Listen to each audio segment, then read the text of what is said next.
Test, test.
Good morning, everyone. Okay, nobody's here in the room. Can you all hear me online? Yes, we can. Yes, good. Okay, great. Okay, good morning. How's everybody doing this morning? Good, I hope. Thank you all for being here. We're going to get started. I want to thank everybody for rearranging their schedules. I think it was pretty clear after the last meeting that there was so much information, and I want to thank those who took the time to put together their information and present it to us, and lots of questions. I know both the consumers and the industry had a whole bunch of questions that the different agencies are doing and have done their best to field. So thank you for that. We received some answers to questions from Ginny Mahoney at DSS, which Chandra will send out now during the meeting. So with that, I am going to turn it over. What we had decided today was we would finish up any presentations from the prior meeting and then go to questions and discussions. So any remarks or questions before we get started? Jay, Lisa, you good? Okay. Anyone else online? Any questions or before we get started? Okay, if not, I'm going to turn it over to Ginny from the Department of Social Services. And thank you, Ginny. You've really done an incredible job putting together information for us. So I'm going to turn it over to you.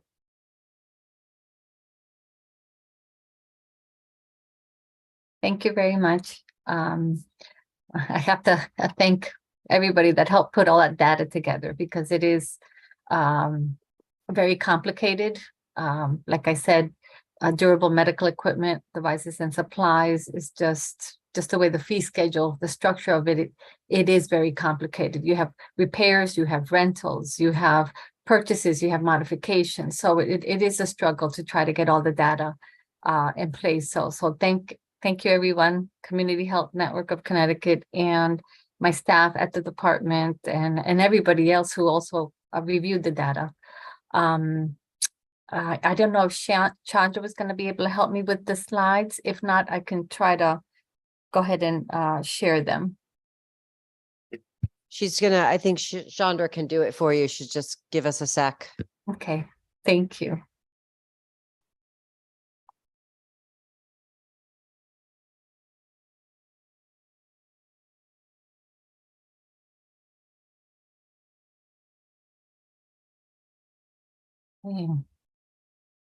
All righty, so this is the presentation pertaining to CRT. And if we go to the outline, which is on the next screen, we're going to go over the Medicaid enrollment and percentage of Medicaid members who are CRT users in calendar year 2022. We'll also go over the CRT users by county, members who are at home versus skilled nursing facilities, the population of CRT users when you compare children versus adults, 21 and over. We'll also look at compare the new complex rehab technology purchases versus CRT repairs, repairs that required prior authorization versus repairs that did not require prior authorization. The prescription requirements for the wheelchair repairs, because that was the question that had come up. They wanted a little bit more clarification on that. And approximately how much money the department spent on new CRT purchases versus repairs in calendar year 2022. And then they had someone had also asked if we could get a list of the CRT vendors currently providing DME here in Connecticut for the Medicaid program. So we included that as well. And there is this disclaimer that due to the urgent nature of the report, Community Health Network of Connecticut was unable to validate the report and was only able to perform a limited data validation and quality analysis on this report.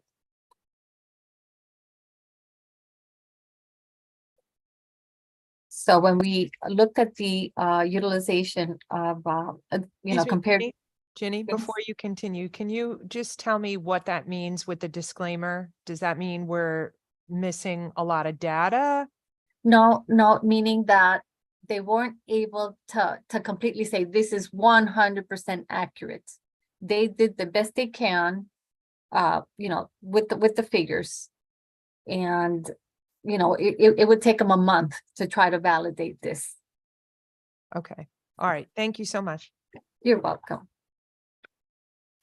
When we look at the Medicaid enrollment for calendar year 2022, there were approximately 1,104,000 members enrolled in the Medicaid program, and approximately 44% of those were CRT users.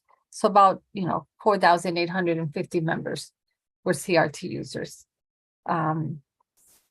So it's 0.44%. So not even 1% of our Medicaid members are users of complex rehab technology.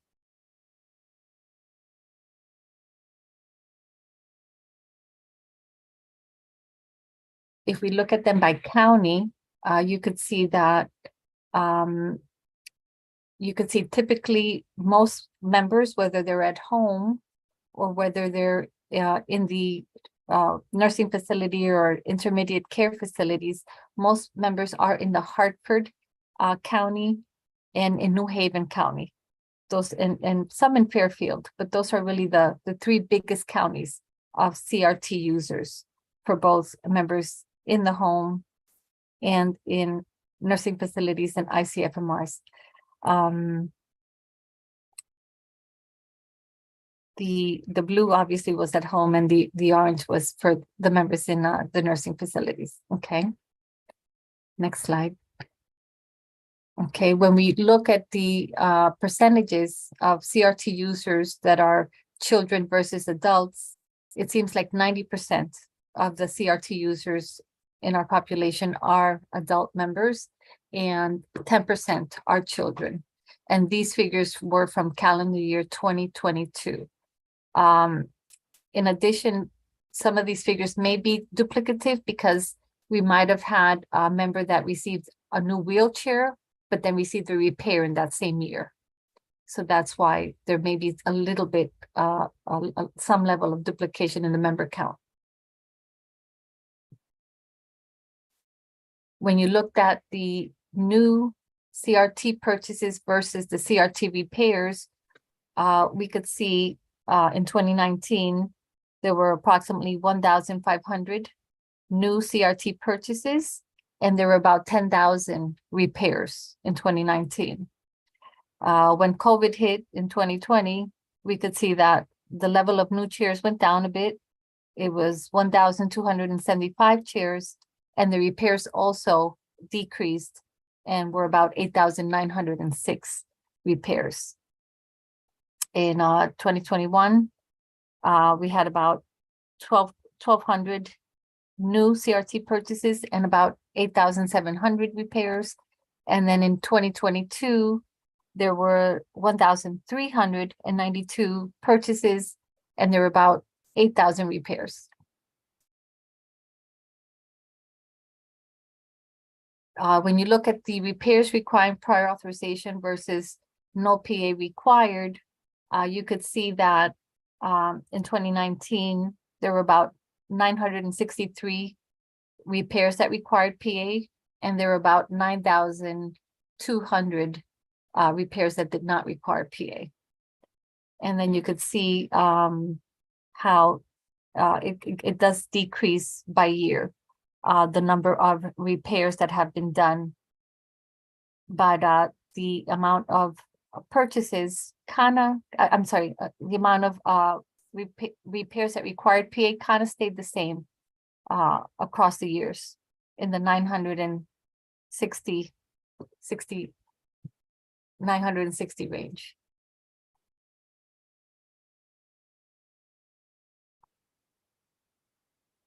For the prescription requirements for the wheelchair repairs, basically consistent with Medicaid requirements, a prescription is required for all repairs, including complex rehab technology repairs requiring prior authorization. The prescription for repairs covers any repairs needed during the 2-year period. A new prescription for each repair during the 2-year period is not required, but the DME vendor must submit the prescription with each repair. The prescriptions are non-specific, allowing for coverage of any and all repairs necessary during the 2-year period. Subsequent 2-year periods of time for repairs are covered with an updated prescription.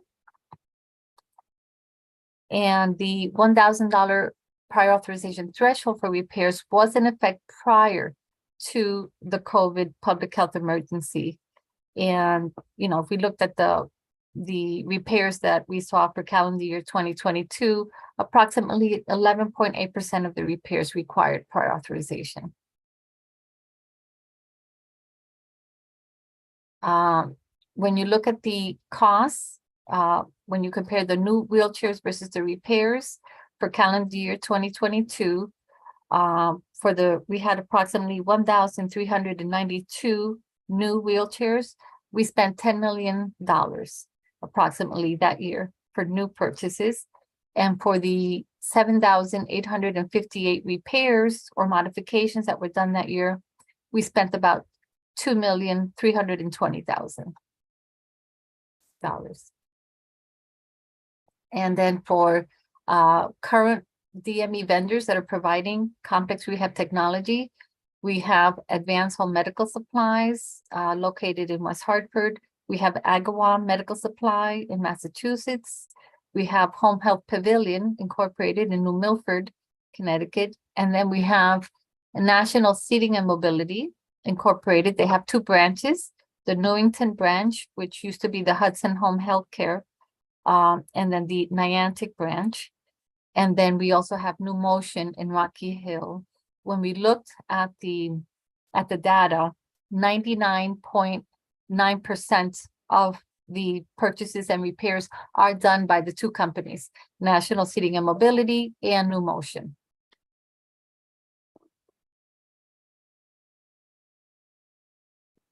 Can you repeat that last thing that you said, Ginny? Yes, when we looked at when you look at the claims coming in for purchases or repairs, almost 100% of the wheelchairs and the repairs are coming from these 2 companies, National Seating and Mobility and New Motion.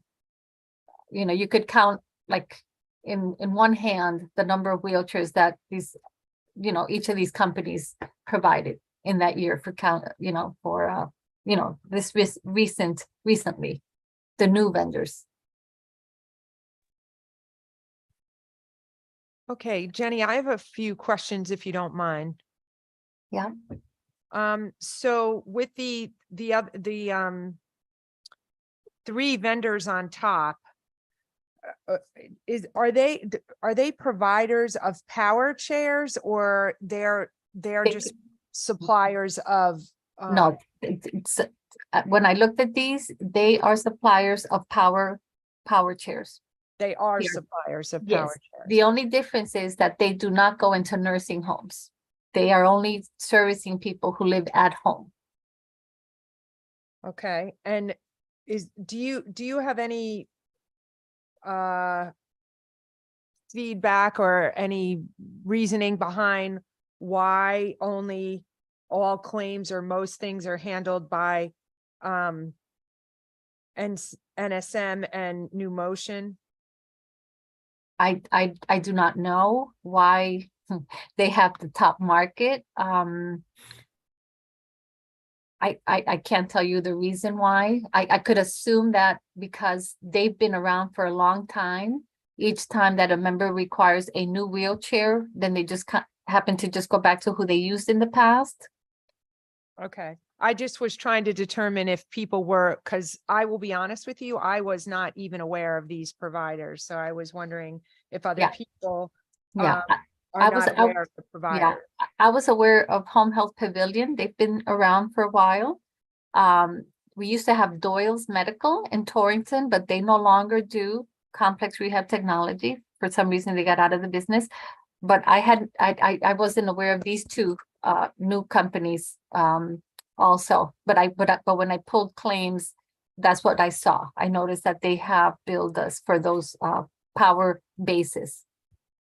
Okay, and then I have just one more quick question about the to just clarify about the prescriptions. So it's they have to be renewed every year, every No, 2 no, years. every 2 years. If a repair comes in and that, or, repair prescription already expired, then they would need to get a new one. Okay, and then the prescription is, I know initially it's left rather vague, correct? Because Yes, according to what was received, it's always rather vague, just, even even after the first 2 years, it's vague, so that it allows some flexibility in terms- I believe so. I believe so. And I believe, when the wheelchair vendor goes out and asks for the prescription, they're going to make sure that that occurs because they don't want to be having to have a new prescription come in all the time for each time they have to repair a different part of the wheelchair. So, yeah. Mm-hmm. Okay, thank you so much for your patience. Great. Thank you, Jenny. That was really helpful. And I see we have four hands up. So so I'm going to, I think, is it in the order that they raise their hands on my screen, Chandra? Okay, so Gary, you had go ahead. Great, thank you. Two very quick questions. First of all, Jenny, thanks for that wonderful information. Second of all, first question, how did you define CRT for this data set? Did you use diagnoses? Did you use HCPCS codes? Did you use? It was HCPCS codes, procedure codes. We took the bases, we took all the possible repair codes that could be used, and that's how the data was grabbed. Okay. Then once it was grabbed, they would look at, did it have an RB for repairs? Did it have a KA for a modification? Was it just a new with some other modifiers? So that's how they tried to pull the data. Because, the data is only as good as what's submitted on the claims. Sure. Okay, and the second real quick question is on the list of providers that you showed, you said that New Motion and NSM provide 99%. Yes. I'm wondering whether those other providers do repairs as well as new chairs, because what we're seeing in other places is a lot of providers are selling brand new chairs, but not servicing them. And I just curious what that looked like. Okay, we'll have to run numbers to see if we see repair claims coming in as well. Okay, But I do know when I just did the power bases, I could see that those two companies had come up. thank you so much. Appreciate it. You're welcome. Okay, thank you. I have Jonathan next. Yes, thank you, Jenny, for the presentation. I was wondering of that 99% of purchases going to NSM and New Motion, do you have a breakdown between the two companies? we'd have to pull that data to That see would- the breakdown. I think that would be Off, very, off the top of my head, I have a feeling that National Seating and Mobility has the higher percentage versus from New Motion. I find that hard. and I was also wondering, in terms of the timeline, the processing time for people who are getting repairs, needing prior authorization versus not, was that, do you have access to that data, or is that something you can still get? No, I wasn't able to obtain that data right away. We'll have to run and see how long it is taking CHN to get to them. What they did specify to me though, is that if they do put, like when the prior authorization comes in, if they put urgent on it, they will go ahead and take a look at those to try to speed up the processing time. Okay, but is that something that we can get in the future? I could ask and see if that's a possibility. I don't see why we couldn't. I think that's a possibility, but Yeah, I can get back to you on that. That would be great. And then about the prescriptions, do you know, are these prescriptions that are vague in the sense that they are just confirming the diagnosis, or are these prescriptions vaguely worded like this person has a wheelchair and they will need general repairs? I'm just wondering. Oh. I never remember being instructed, by any of my providers or given any guidance as to what those prescriptions might be. So I'm assuming that many consumers end up writing specific prescriptions for individual repairs because they don't know about this. Oh, okay. year. Yeah. I'd have to take a look at a prescription to see what was written on it.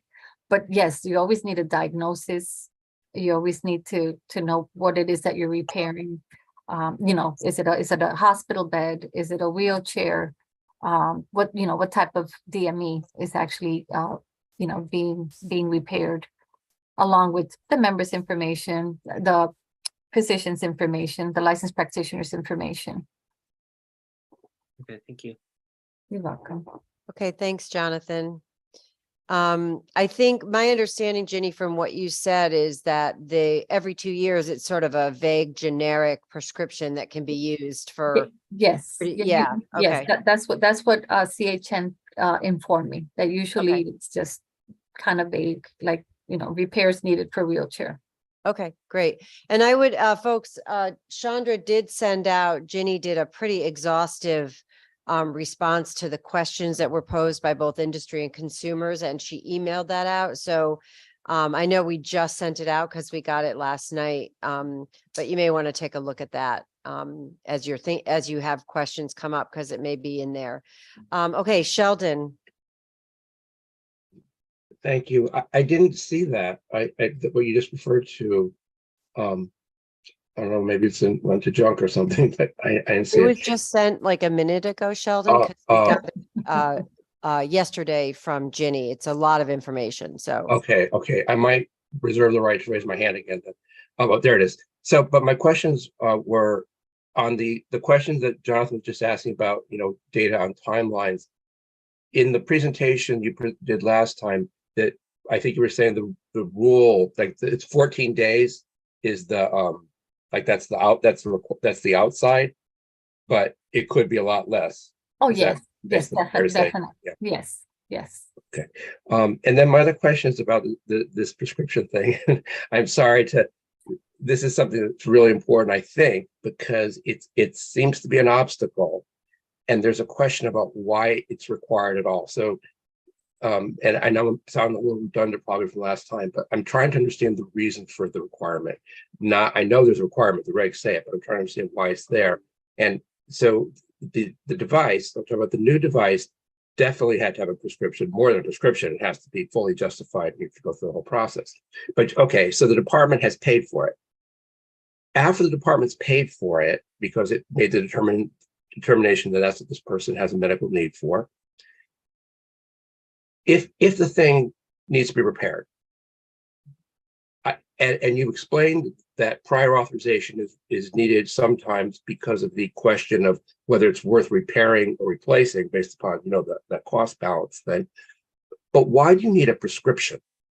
Because what does the doctor writing prescription add when the doctor obviously fully justified buying it? So the person, unless they magically are cured of paralysis or whatever, I mean, it's not going to happen. So what is the reason, if you know, maybe you don't know because somebody else wrote it, but you have any idea what the thinking is as to why we need a doctor to write a prescription for something in that, for repair?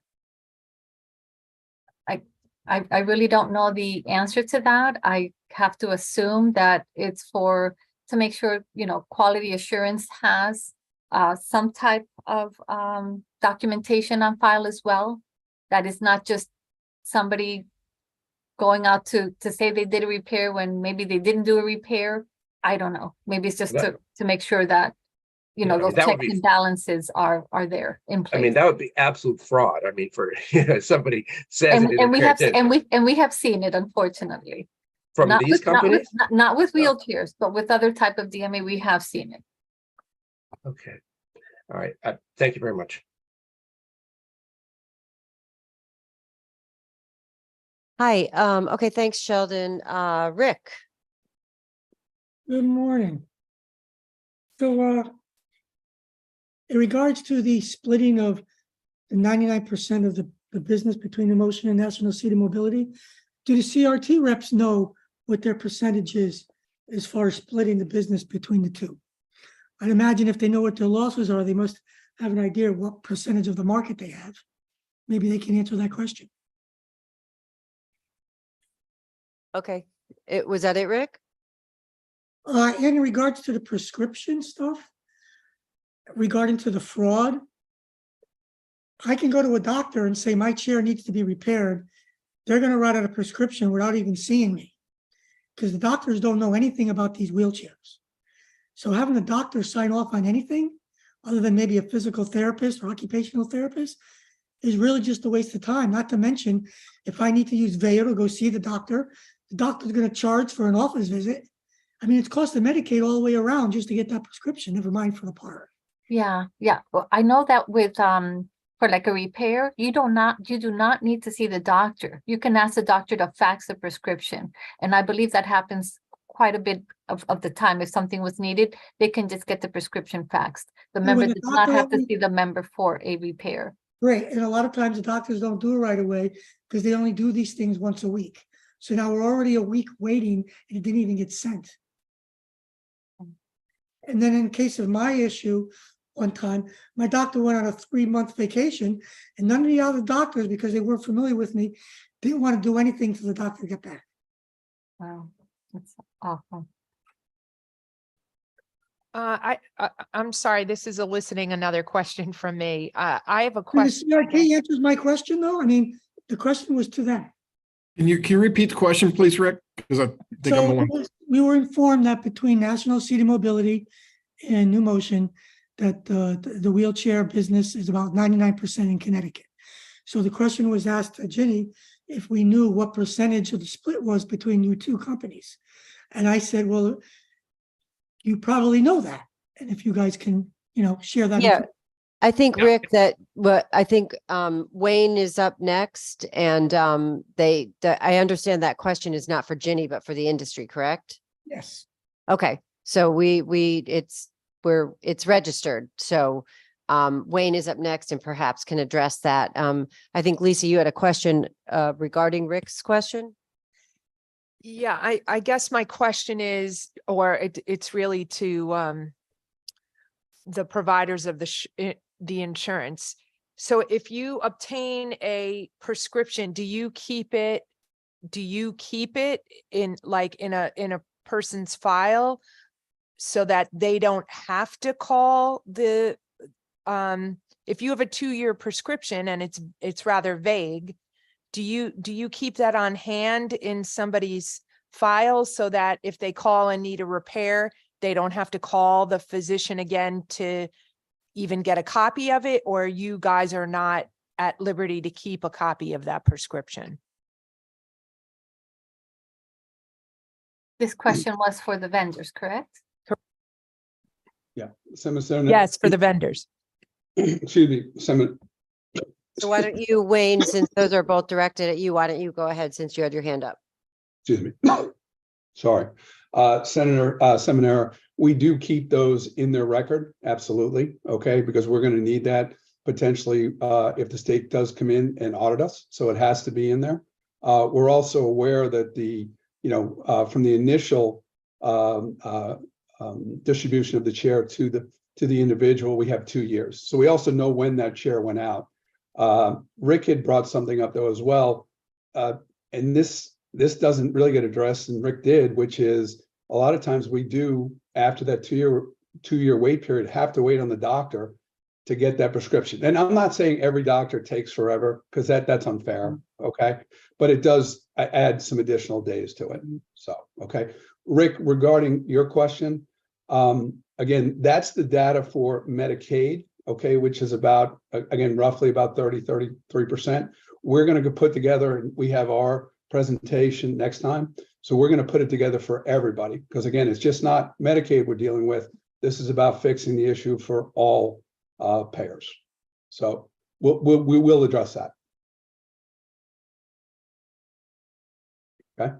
And then my question is, Jenny, Jenny, thank you. This was good information. Okay. So the K108 and the individual codes, those are included in the data set, correct? Yes. Okay. And then the other question I had is, do you know, and I don't think this was asked, so it may seem unfair, I'm not trying to do it, what percentages of the miscellaneous code? So you said it's about 11.8% are below the, that have to go through prior approval. Right. Do we know what percentage of the miscellaneous codes or the K0108s are under the 1,000? No, we didn't get into that level of detail. So Okay. we have to ask CHN to help us run a report, between which ones were KZ108s, which ones were for like some type of motor power component that cost maybe $2,000. So that would require PA. So we really would need to break that down even further. Okay, all right. And the only reason I bring that up is, again, maybe some regulations could be changed since you already do under 1,000. If a miscellaneous code goes in for 200, maybe that could be moved over to something that's prior approved. Just a suggestion, that's all. But we'll wait for the data. Okay, thank you. I have a quick question again. Does CHN or DSS need to have a copy of the prescription? Do they keep a copy of the prescription on file as well? Yes, each time that a prior authorization is, obtained, the prescription is part of that whole complete package that came together. Okay. So it stays in the member's file. So if somebody were to look and see what happened a year ago, what happened with that PA, we would see that prescription along with whatever other documentation was submitted.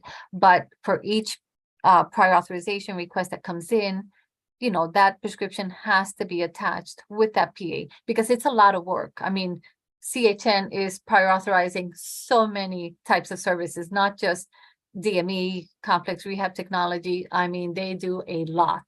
So the amount of PAs that come in is just too much for them to have to then dig up something from somewhere else to attach it to a new report.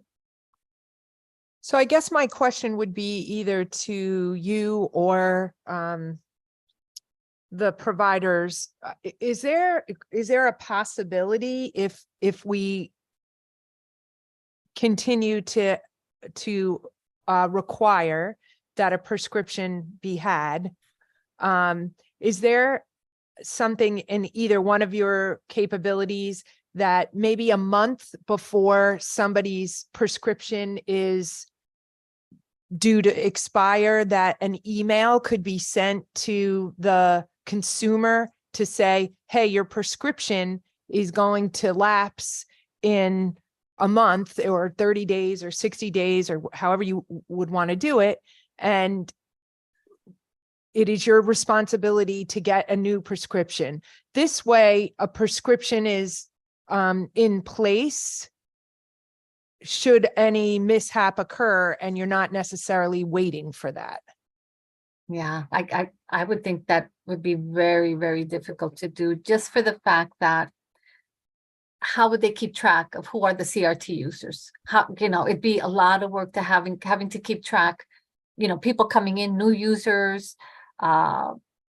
It'd just be a lot of work. I could see more the possibility of extending the prescription requirement, meaning instead of the prescription being good for 2 years, maybe we extend it 4 or 5 years, which is just about the life of a wheelchair. So I could see that happening more than us having to remind people, oh, in 2 years, 2 years are almost up. Here you go. Now you need a new prescription. What about the vendors? Would that be a possibility from the vendors? I can answer that. It would be a possibility. I'd have to talk to our IT team about, what would be involved in that, but I would love to see us expand that to 5 years. That pretty much fixes the problem. Because that's the known useful life of the piece of equipment. But to answer, Senator, to answer your question, yes, we could probably do that. I have to figure out how. Thank you. Okay, that's actually, so just that sort of, I know, Jonathan, you have your hand up, and then we're going to ask Lara Manzione from the Comptroller's office to present some additional information she put together. But so it seems like there's one idea that's coming up here is the idea that of how these prescriptions, why are they needed? I mean, you have new equipment, it's going to break. And how could that be facilitated and made easier? And maybe even not required. I'm not sure. We'd have to look into it. One question actually that would be interesting to know, Ginny, is that a Medicaid requirement? Yes. It Yes, is. it's in our regulations and it's in our bulletins. It's everywhere, and we require prescriptions for every type of service, Okay. not just DME. Okay, so that's something to look at, because to me, it seems a little different when you're talking about the repair of a piece of equipment versus another, type of illness. But anyway, that's super helpful. Jonathan, and then we'll move on to the next presentation.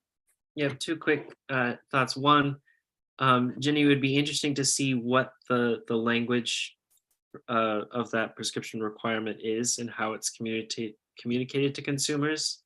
So we could review that and see if that could provide some additional instruction.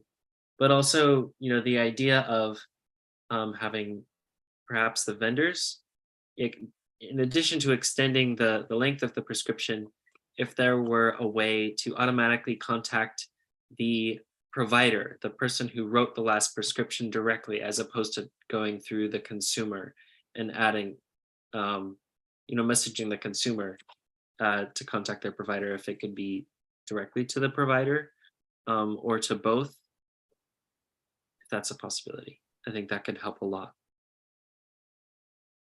Okay, so that's clearly a problem that has a potential to be really remedied. Wayne, you had your hand up. Yeah, hi, Beverly. Is Jenny done with her presentation? Are we going to come back to her? Because there's some questions that we had, some additional questions. I just don't want to ask them if she's got it in the rest of her presentation. So Wayne, as I indicated before, Ginny took the time to answer, I believe, most of the questions posed by the industry and the consumers. And that document was sent out to you just prior to this meeting because it took her a while to prepare. And so I would encourage you to look through that because it's pretty exhaustive and she worked really hard to put that together. If you see something in that document that's not addressed and you want to ask it, you should do that. So I don't know if you've had a chance to look at that. No, I mean, yeah, we just got it a few minutes ago. So I'll look through it. Okay. And if any of our questions are still not answered in that, we'll just send them back in if that's okay. Yes, yeah, Okay. that's fine. Okay, Thank you. all right. Okay. Whoops. Hi, Ginny. Thank you. Sorry, getting Thank used to this you. technology. Okay. That was great. Lara Manzione from the comptroller's office had some few additional information points to present, so I'm going to turn it over to her. Okay, good morning. I'm Lara Manzione. I'm an attorney for the Office of the State Comptroller, Sean Scanlon. Beverly, were you able to have my notes put into the format so they could be presented? I think so. Hold on. Chandra, do you want to share the screen?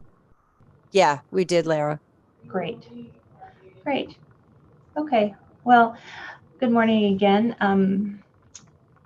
I believe I shared this table of numbers from our experience at the Office of the State Comptroller.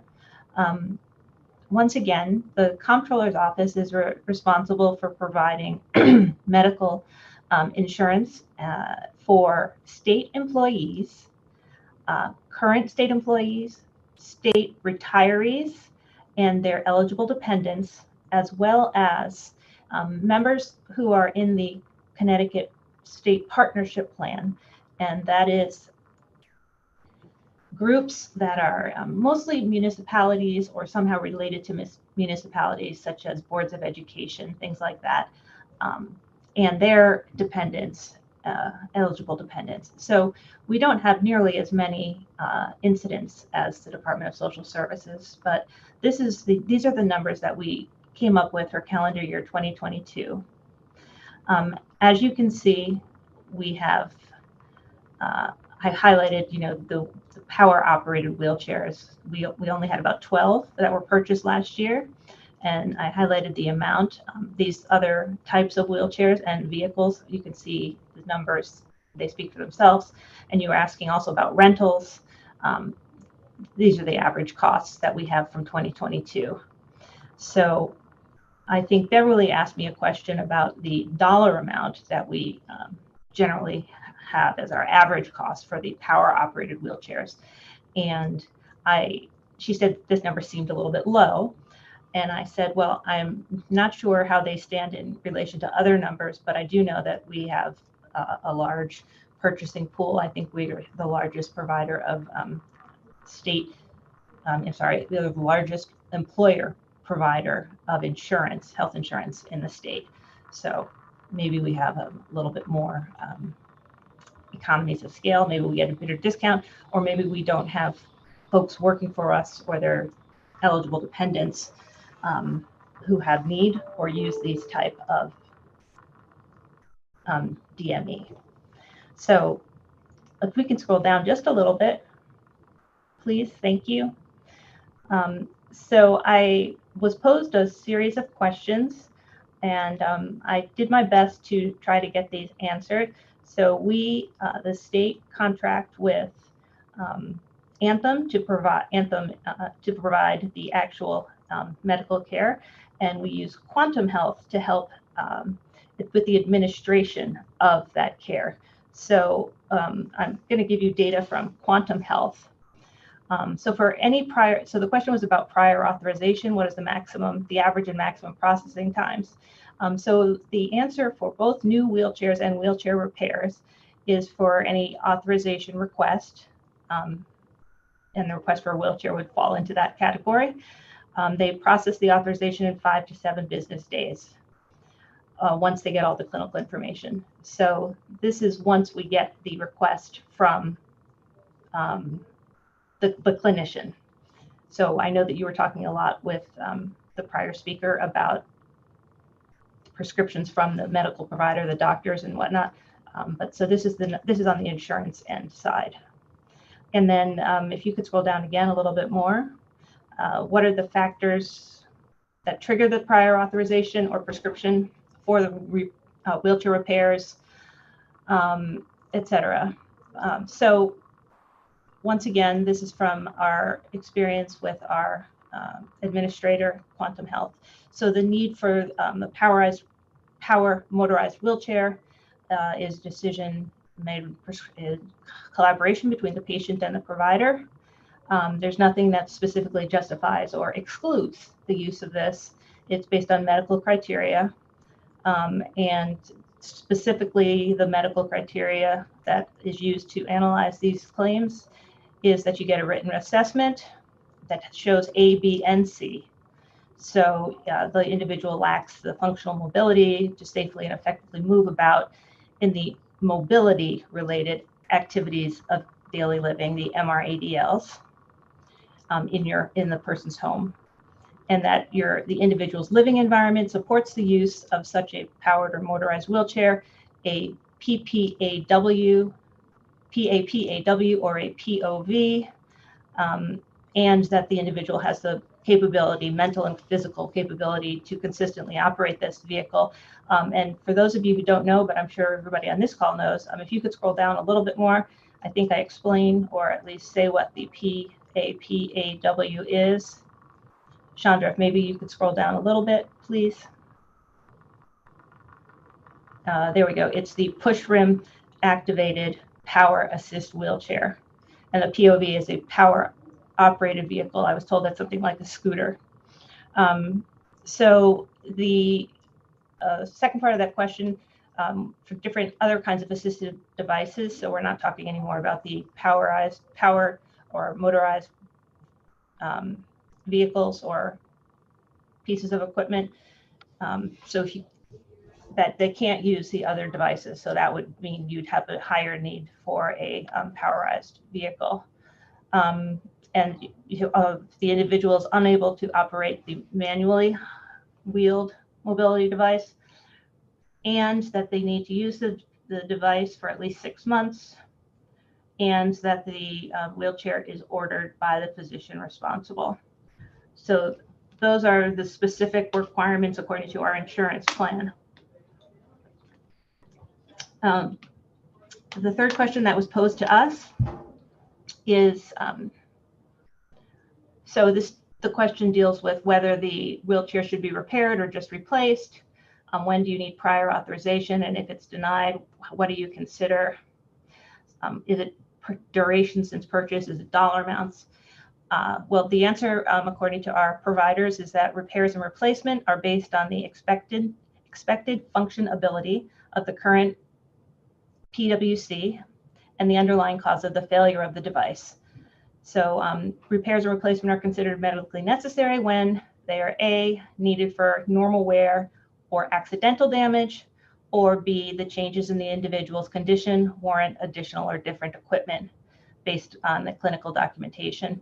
And obviously, intentional abuse or damage is not covered. And if there's premature failure of the device, that's covered under the product's warranty. Was there another question on this list? Chandra, I don't recall if that's the last one. Yeah, I think that's it. Those are the specific questions I had. I was hoping to get more detailed information from our plan, but they are still trying to pull some of the specific numbers about different CPT codes. And I will share that with the committee or the commission, the task force, when I get them. So that's the information that I have so far. I'm not sure how helpful that is, but that's how the state plan and the state partnership plan work.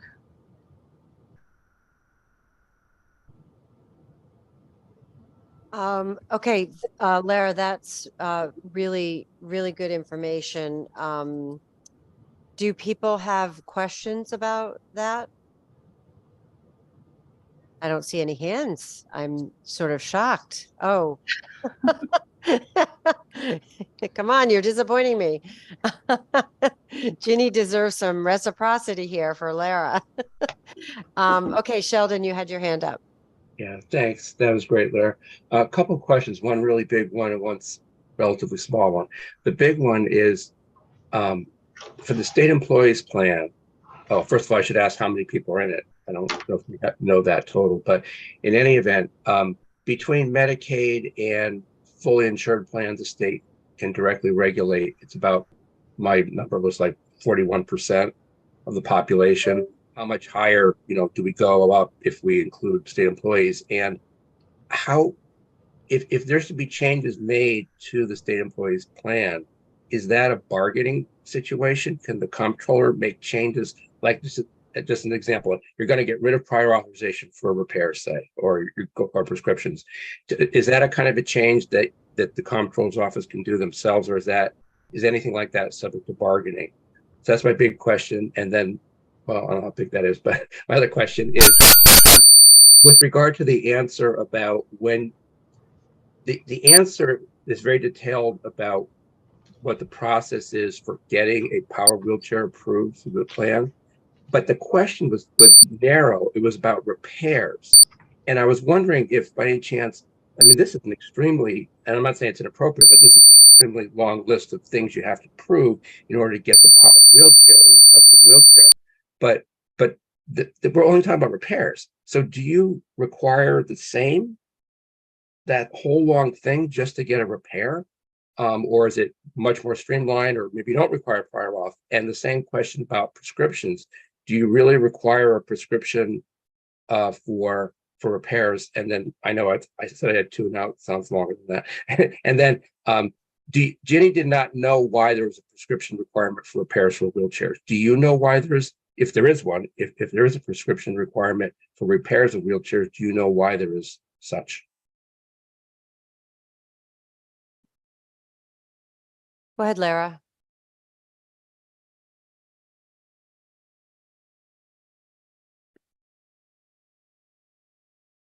Mute. Okay, can you hear me now? Yes. Yes. Okay, so thank you, Attorney Taubman. I can answer some of those questions easily, and some I'm going to have to say I will check. So you asked about whether the comptroller can unilaterally make certain decisions about whether certain activities or procedures require prior authorization. For the most part, those are subject to collective bargaining, as you stated. There are certain types of changes that can be made by the comptroller's office that are not subject to collective bargaining. I'm not sure where the line falls, which goes under collective bargaining and which doesn't. I can tell you that last week, the comptroller's office and the comptroller announced a change in the plan to coverage for infertility services that specifically affect LGBTQ and single individuals who are seeking fertility services or access to that. So that was something that he was able to make without going to bargaining. But I will look into whether we can unilaterally do something about prior authorizations. That seems to be like a much bigger decision, and I think that would probably go to collective bargaining. You asked about how many people are covered by the state plan. So I have them broken down. I have the numbers all different ways, but basically average, about the number of active employees and their dependents under the state plan is about 115,000. When you add the number of active employees and their eligible dependents under the partnership plan, that's another 65,000. So just under 180,000 active employees and their eligible dependents. Now, when we add into that the non-Medicare retirees and the Medicare retirees, we add about another 90,000. So together, the partnership and the state plan cover about 270,000 individuals. That was for calendar year 2022. You asked something about Medicaid, and I wasn't sure. Maybe you can give me a little bit more, maybe you can reframe that. Yeah. And then you asked about the prior auth or prescriptions for repairs. So I believe the treatment for repairs and for initial request is the same. And I think it takes the same amount of time currently.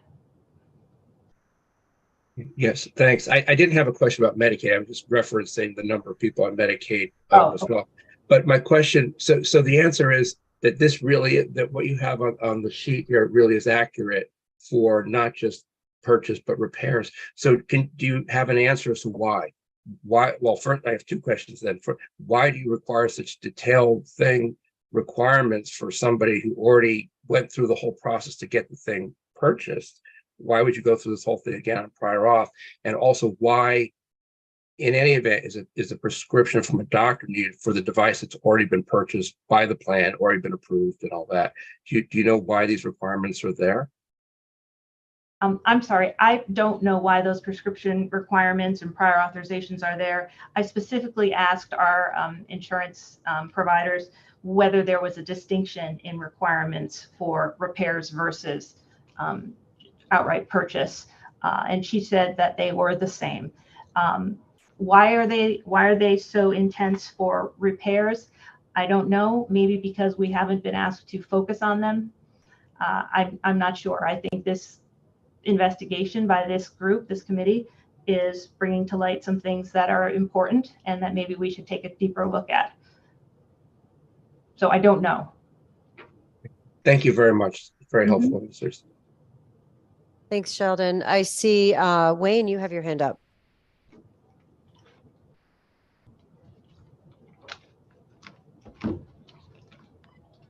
I can't hear him. I'm sorry. Wayne, you're on mute. Yeah, you're on mute, Wayne. Sorry, I'm getting used to the technology too. So, thank you, Laura. It's very helpful. I do appreciate it. Of the on the prior approval, I concur with Sheldon. We really would like to also understand: is there a prescription? Is their prescription the same as the state where it's only good for 2 years? Because again, the useful life of the equipment is 5. That would be one we just want to get an answer to. Also, if we could find out what is the percentage of prior approvals that are approved the first time, okay? Because again, if 99.9 are approved right away, does it make sense to even have it? Okay, that's something like no. And if there are any denials or any requests, because typically what happens is we get an approval, we get a denial, or we get a request for more information. Of the denials that we have to submit additional information to, can you let us know how many of those are approved? Once we get that information, that's one thing. And the next thing is, do the insurance companies or the agency, I'm sorry, keep record of all the repairs? So, for instance, if a person goes to National Seating and Mobility for a repair, and then 2 months later they go back, or 5 months later they go back to somebody else. Is there a record of that? Because you were talking about replacement. Again, part of it with Medicare is what is the overall cost. So I'm just wondering if that's kept, if there's a master file or something that keeps that information. So those are the only 2 questions that I have. Thank you.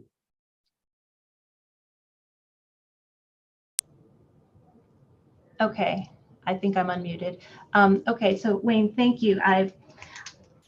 I'm going to have to disappoint you and not have the answer right now, but I did write them down and I will get back to you. You asked, is it the same as under the DSS rules, or is the prescription only for 2 years, or is there that kind of a prescription? I don't know. I did not ask that level of detail. I will see what we have.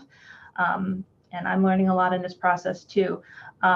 You asked about prior approvals and the percentage that are approved the first time around, approved versus denied versus request for more information. And if 95% of them are approved at the first go, why do we have that at all? Yeah, I don't know. I will find out. And do the insurance companies or their subcontractors, I guess, keep a record of the repairs? Is there some master file? I'm not sure. That would make sense to me. I can ask. And from the questions that I did ask earlier, it does not appear that there is any kind of overall cost as a determinant in when decisions are approved for repairs or replacement. I think the criteria that I showed you before really spoke to the need that is evidenced by the medical necessity written by the prescriber. So what the physician says is needed for the current state for the individual, or if the person's condition changes, whether it becomes more necessary for something higher level of assistance. But I don't think there's any mention of overall cost.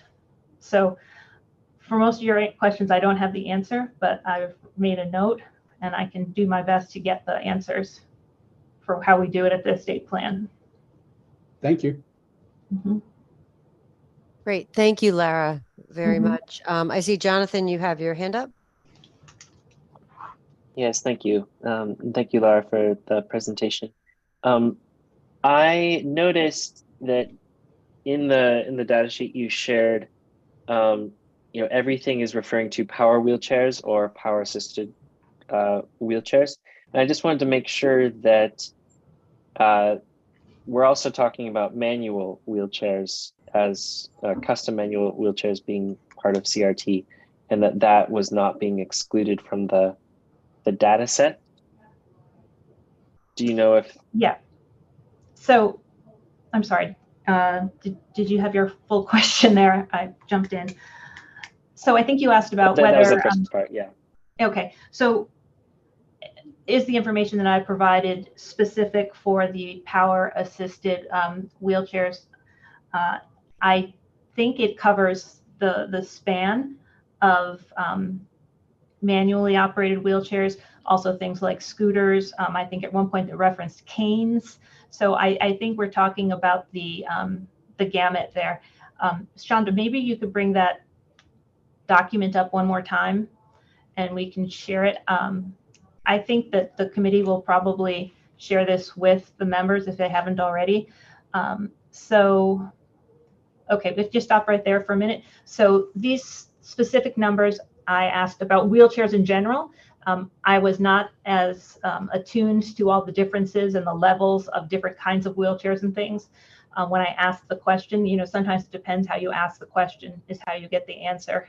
So I can find out what the definition of a lightweight wheelchair is, a standard wheelchair versus a pediatric wheelchair, power operated vehicles versus power operated wheelchairs. I think the POV, I think, is what someone told me it was actually called, for more people refer to it as something like a scooter. So right. I don't know if lightweight wheelchairs includes manual wheelchairs. Yes, lightweight wheelchairs would refer to the titanium custom wheelchairs that most manual wheelchair users who use them for life prefer. And I was actually surprised that there weren't any claims of those, and wanted to follow up and make sure, does the plan cover lightweight wheelchairs? Because that would be an important issue if it doesn't currently. Yeah, it definitely covers this range of wheelchairs. I think in that the first two columns there are purchased new, the numbers, and the second two columns are about rentals. It looks like there were 2 claims for rentals of those lightweight wheelchairs.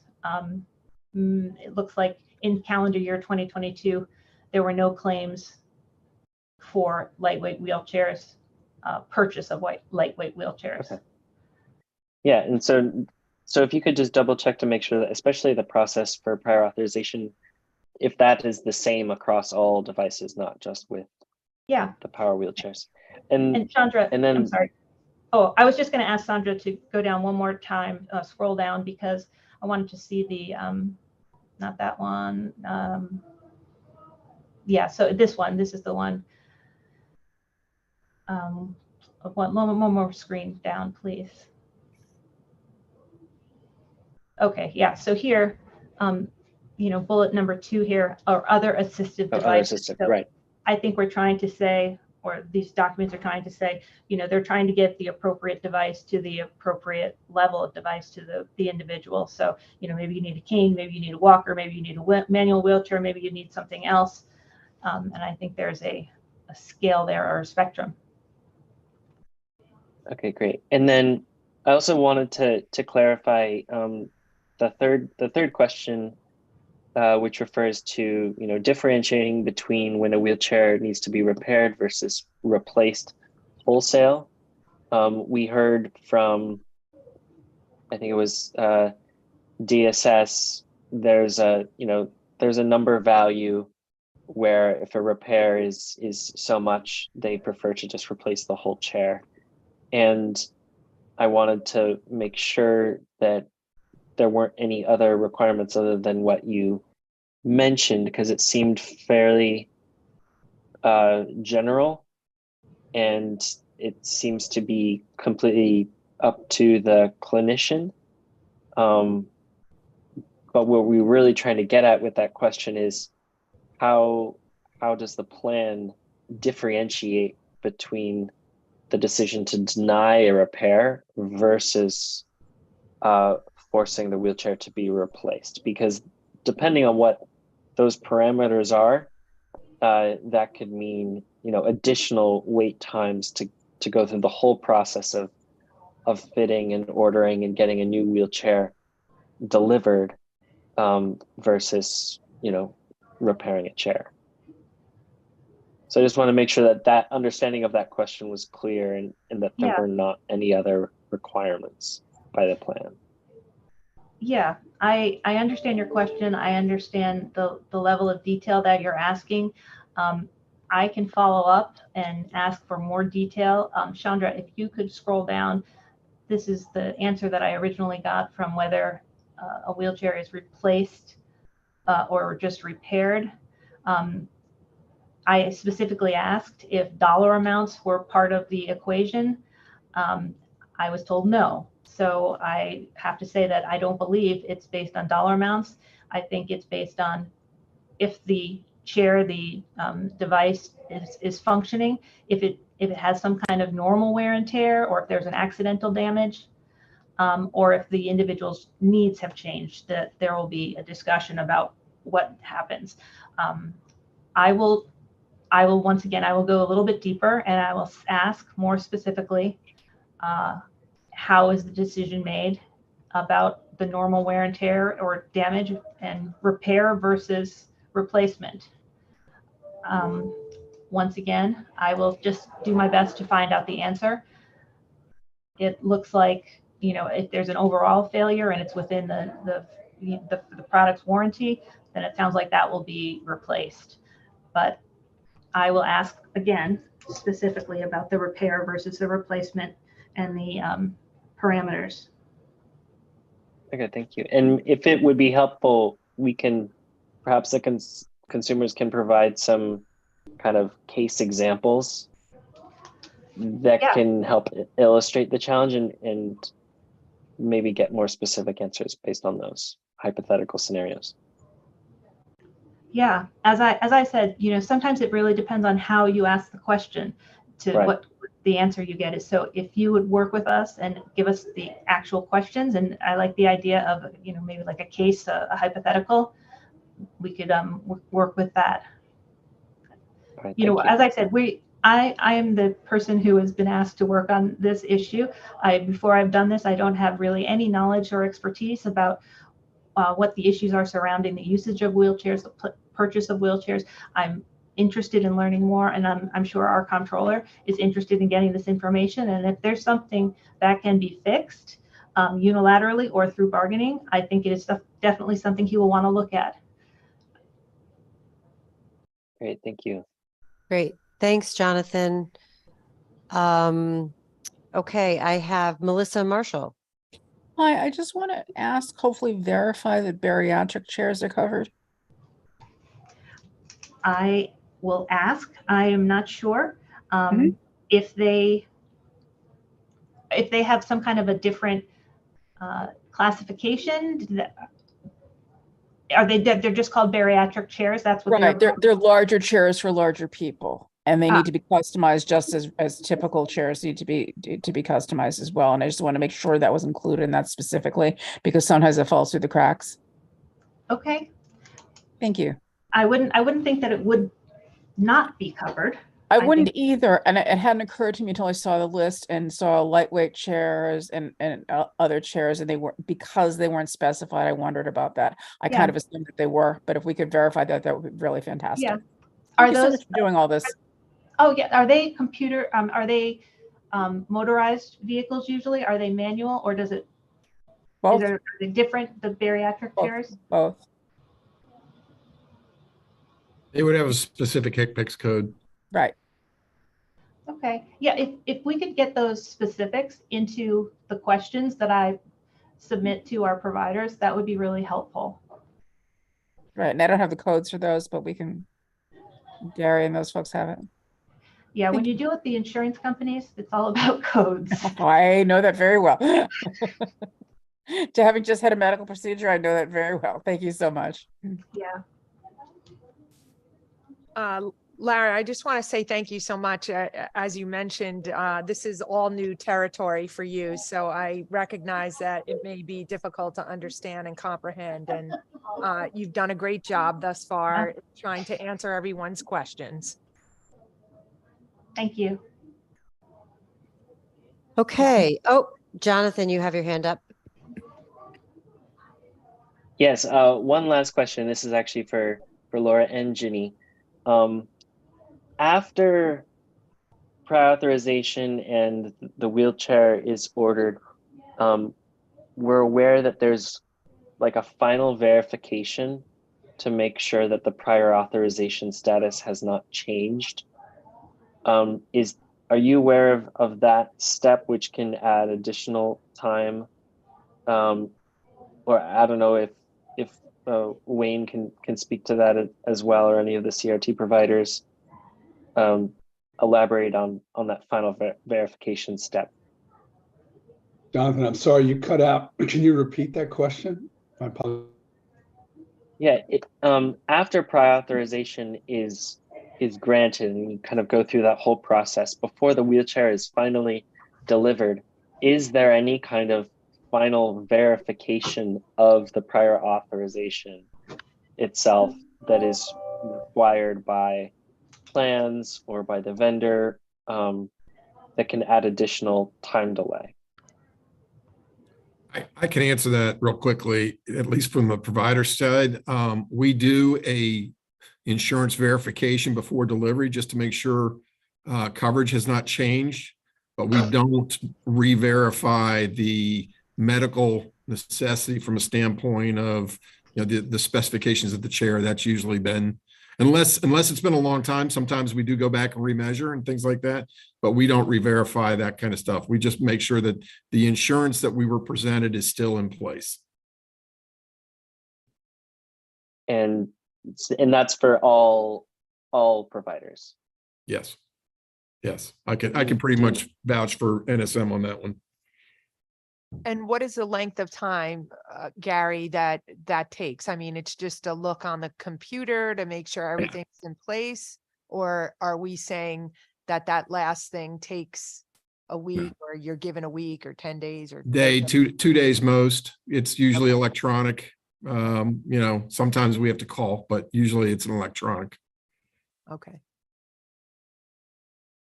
And is there any data on how often that results in like not being able to deliver the chair or additional delays because insurance has changed? I think that would be very useful information. We can do that in some states. Medicaid, whether there's managed care Medicaid, the beneficiary can change Medicaids every 30 days or change carriers every 30 days, which is a little problematic for us. I don't know what the Connecticut rules are, but sometimes between the time we submit the thing for authorization and the time it comes back, they've changed insurance carriers. So Yeah, Connecticut would not have that problem. Okay. It's strictly fee for service. We don't have Medicaid managed care plans. thank you. Okay, I don't see any other questions. So this was very helpful. I do want to acknowledge these questions were also posed to the insurance industry. Susan Halpin was unable to join us here today. I'm not sure if Hillary is here, but so she, but the questions have been posed to them. I think it's, you know, in the interest of addressing concerns of all wheelchair consumers, it's very important to get some information that we can, at least average information across the private insurance industry as to the answers to some of these questions. So I have asked her to look at that.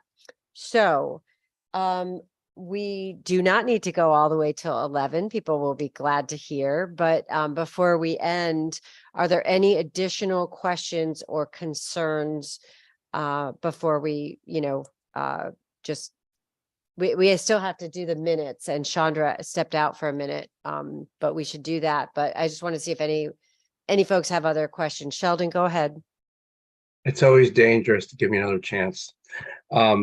So I did have a chance to look at the document, Jenny, they put together, and I did have one additional question. It says CHN, it's really coming from CHN. It says that the suppliers can provide loaners. But that doesn't mean they actually do, or do they have any data on that?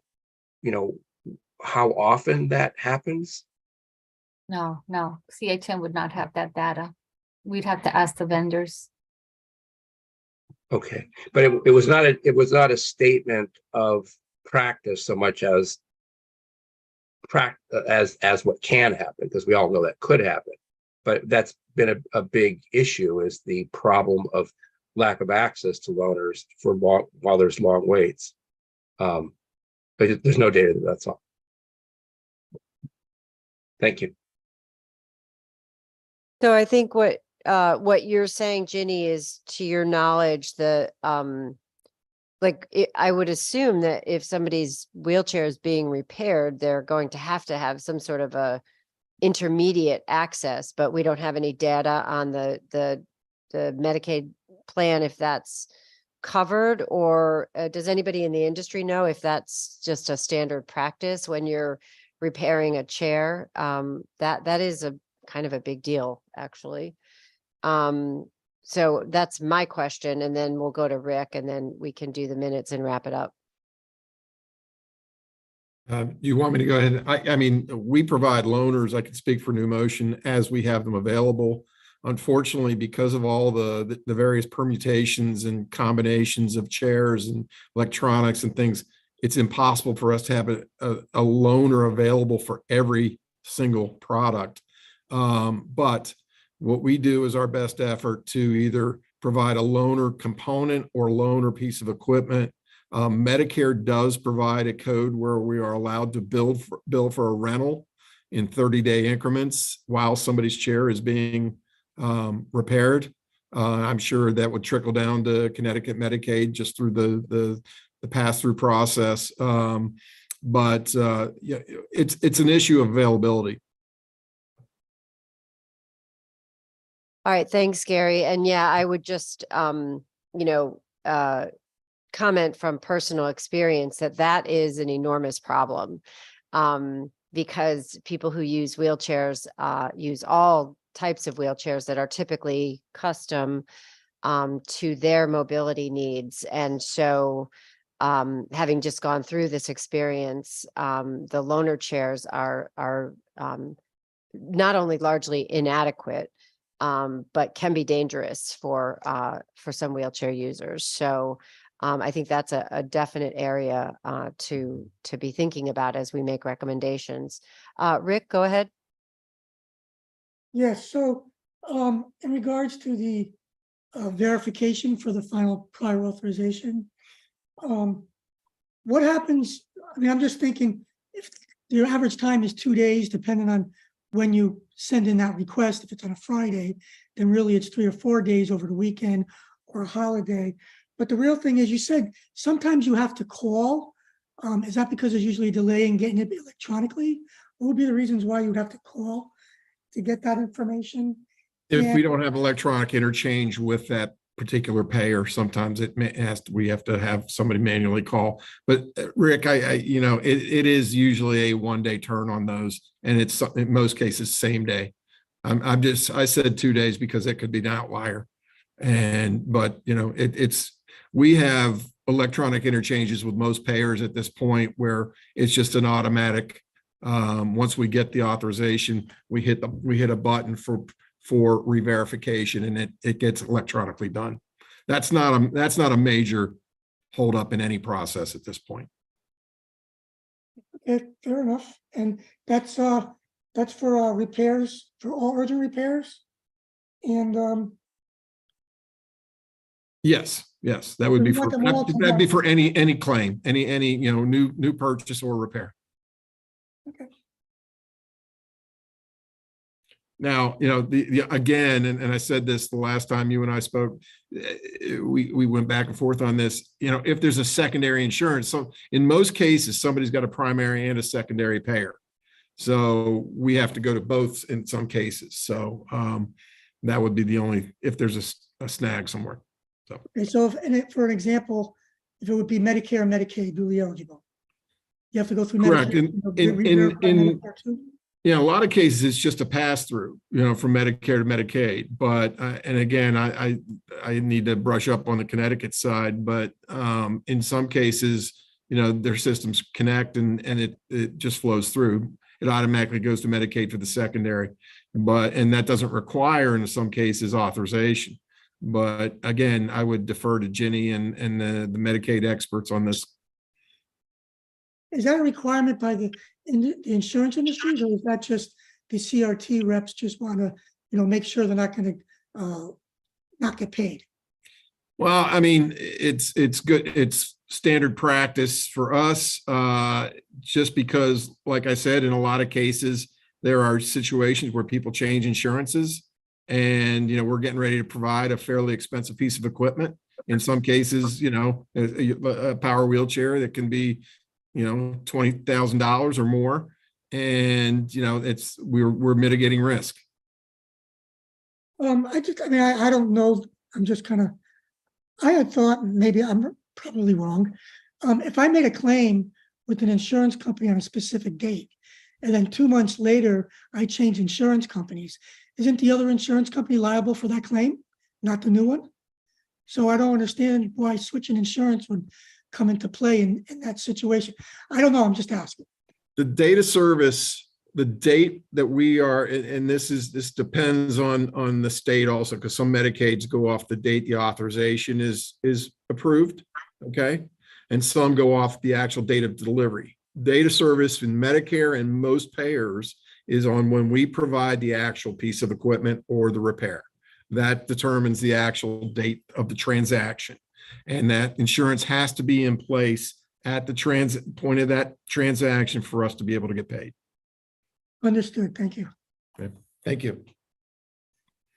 I have one more question as we sit here, they formulate in my brain. Sorry about that. But we talked about, Gary talked about there being a code being available to put in for loaner chairs through Medicare.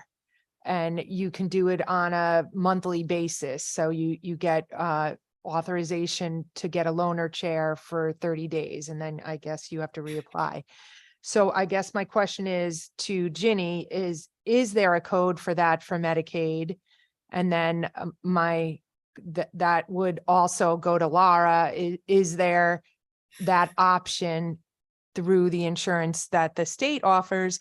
And it would be a question that I would pose also to, you know, the private insurances as well.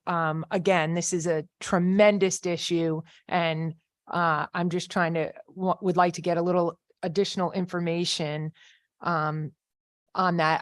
I recognize, Gary, that there is a supply and demand issue.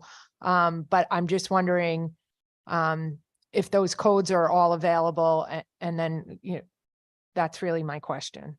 So I don't know if Ginny or Laura can answer that now, or if that could be added to the questions you have to do a little research on, which is fine too. Yeah, I guess I'd like to know if there's one particular code that you mentioned Medicare uses for a loaner. And we'd have Yeah. to then take a look and see if that's on our fee schedule. Yeah, I don't have the code on the top of my head. I'm sorry, Diane's not on here, but she's probably more knowledgeable in the codes than I am, but it's a KO. I can't remember the code. I'll find it and I'll be happy to, Okay. email it out to. Yeah, you. I would need to look at the code to see if it's something that's covered. We have so many procedure codes. In And fact, while we're still on, I'll try and look it up. And speaking for the state plan and the comptroller's office, yeah, I'd like to look more into that. It seems like an obvious thing that if your car is in the shop, sometimes you get a loaner. If your wheelchair that you use is in the shop, I would think you'd get a loaner, but I don't know. So let's hope so. Unfortunately, Lara, that's not always the case. So I'm learning that. looking into it. Thank you. Yep. Yeah, absolutely. Okay. All right. Thank you. So David and then Jonathan and then we'll wrap up. Okay. David, go ahead. Hello, everyone. I had a question in regards to getting a reconfirmation on how many wheelchair technicians both companies currently employ. David, the next meeting on November 2nd, the industry has been asked to put together a presentation that includes that data point. So I'm going to defer that to our next meeting, if that's okay with you. Okay. Madam Chair, I found the code. If I could just give it to Oh, Jenny. sure. Go ahead. Sure. It is KO462. Jenny? And what's that? What is that again? That's with regard to the loaner chair? That's how we can bill a loaner wheelchair while somebody owns a chair being repaired. That's the code we use under Medicare to bill for that loaner. Okay. Yep. Just quick verification, Gary. That's something you have to do every 30 days, correct? Yes, ma'am. Yes. Okay, thank you. Okay, good. And Jonathan, go ahead. Yeah, thank you. Two follow-up questions for Ginny and Laura. Ginny, when you presented last time, the topic came up about people not being able to get chairs if their home environment was not accessible enough. And just wanted to know if you had gotten any clarification on kind of the remedy that people have available for them to either get that chair or to get those home modifications prior to getting that chair. I just wanted to see if you had any further information on that, because that is a significant issue that came to light. And then the second part was, are there currently any codes or schemes to reimburse for expedited delivery of repairs? Or are there any barriers that would prevent expedited coverage of expedited or overnight repairs to providers? Okay. For your first question, I know that when I asked CHN, they responded that the requested mobility device should fit in the necessary areas of the member's home to allow the member to complete the mobility related activities of daily living, but that the device did not have to fit in all areas of the member's home. In regards to the codes, I'm gonna have to get back to you on the codes to see what we have for the loaner chair code.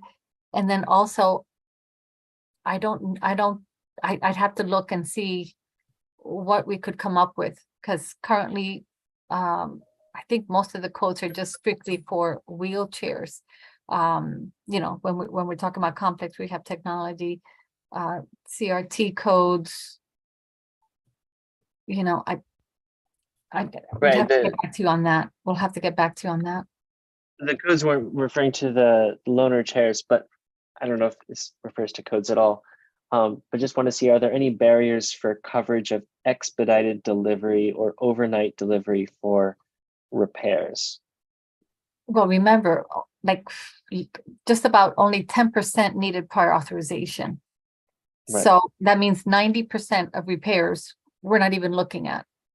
It's all in, up to the vendors to figure out how they can schedule their routes and schedule who they can go out to do a repair.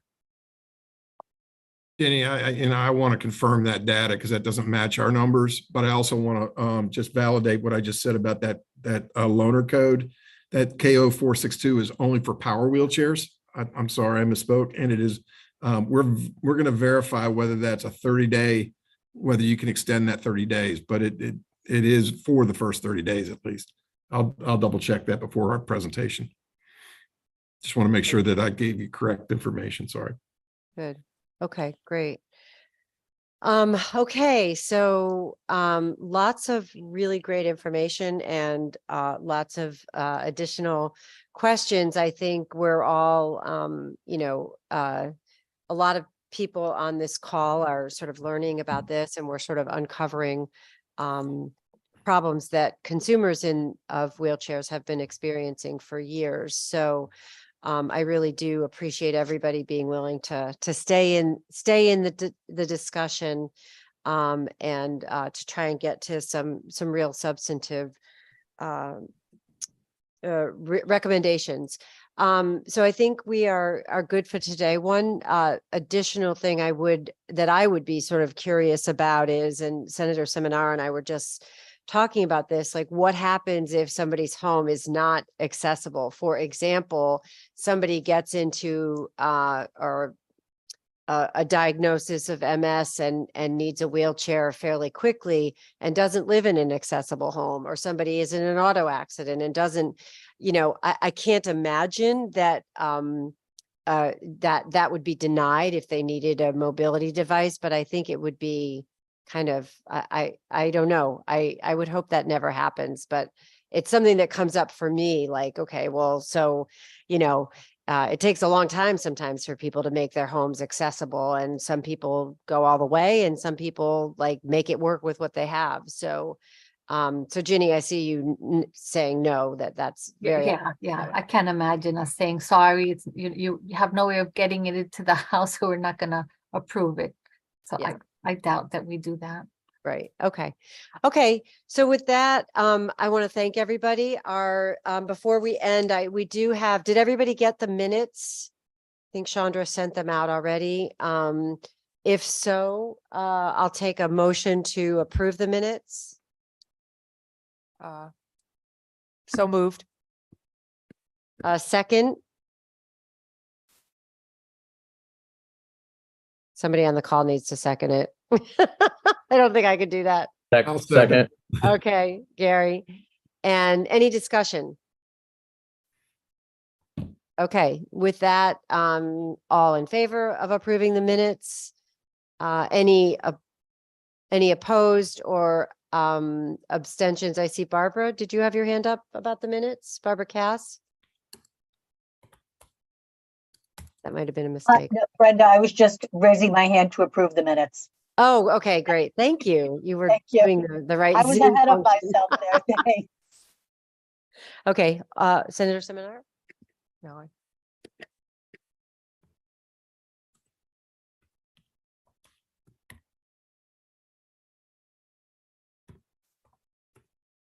Okay, yeah, so, okay, those are approved. Our next meeting will be November 2nd.